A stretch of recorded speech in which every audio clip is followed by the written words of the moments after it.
In August 1945, an American general made a deal. He promised immunity, full immunity, to the man who had overseen the most extensive human experimentation program in history. Prisoners were infected with plague, dissected alive, frozen until their limbs shattered, pressurized until their eyes exploded from their skulls. The man who ran this program never spent a single day in prison.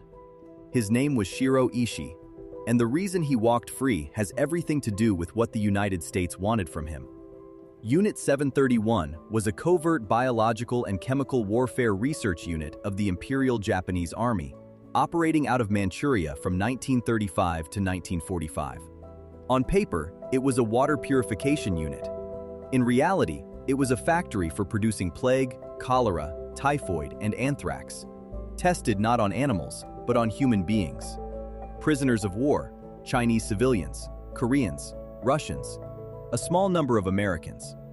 The unit's commander was Shiro Ishii, a physician, a general, and by any reasonable definition, a war criminal. He had a theory. The most useful data comes from human subjects, not rats.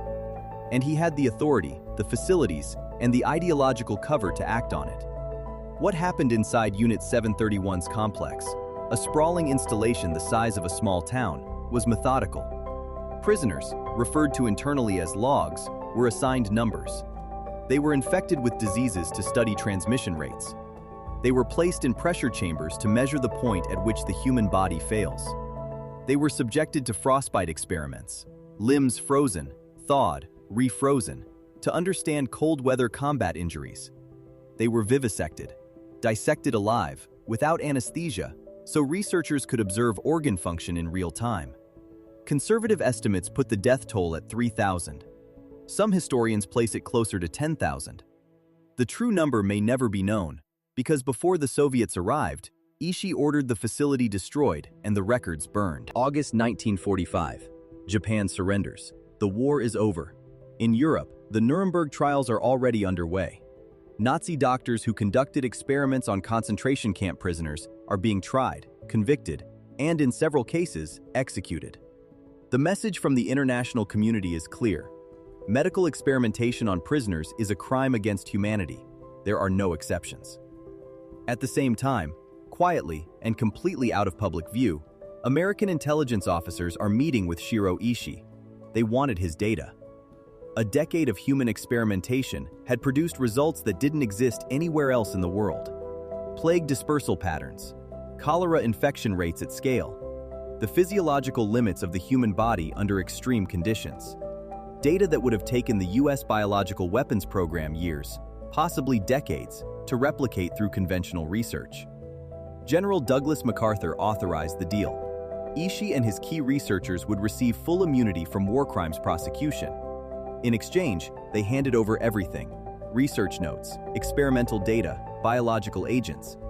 What makes this extraordinary is what happened next.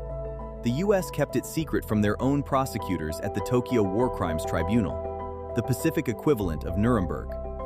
American lawyers were actively prosecuting Japanese war crimes on one side of Tokyo, while on the other side, American intelligence officers were cutting immunity deals with the men who committed them. The Soviets had captured their own Unit 731 members. In December 1949, they put 12 of them on trial in Khabarovsk, charging them with biological warfare crimes and presenting detailed testimony about what had happened in Manchuria. The United States government dismissed the Khabarovsk trial as communist propaganda. This is the part that doesn't get taught. The US didn't just protect Ishii, they actively discredited the people exposing him. Soviet testimony about Unit 731's crimes was labeled politically motivated fiction. The American press largely went along with it. Ishii returned to Japan. He lived quietly. He practiced medicine. He died in 1959 of throat cancer, a free man, at the age of 67. His researchers went back to their careers. Some published papers, using data derived from their experiments on prisoners, with no indication of where the data came from. That research entered the mainstream scientific literature. Fort Detrick, the U.S. Army's biological weapons research facility in Maryland, incorporated findings from the Unit 731 data into its own programs. The knowledge was too valuable to set aside. The source was too inconvenient to acknowledge. Here's where this connects to something we've covered before.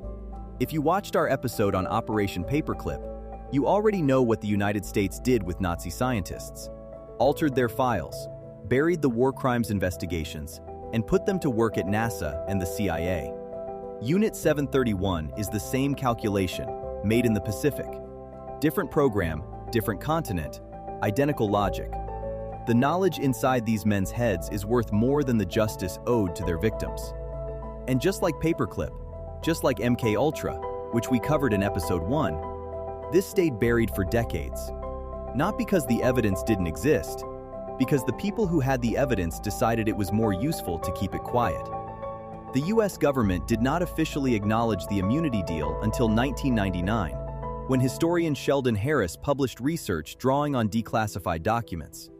By then, every person who made the decision was dead. The Nuremberg doctors' trial established something called the Nuremberg Code, a set of principles for ethical medical research. Voluntary consent, no unnecessary harm, the right to withdraw. It was written in direct response to Nazi experimentation. It was adopted internationally as the foundation for medical ethics. What the Nuremberg Code doesn't mention, because no one wanted to put it in writing, is that at the exact moment it was being drafted, the United States was sitting on a decade of human experimentation data from Japan and had already decided not to prosecute the men who produced it. The code said, "This must never happen again." The deal said, "Unless the data is good enough." Some of Unit 731's records remain classified. The full list of what was exchanged, what was used, and what it fed into has never been made public.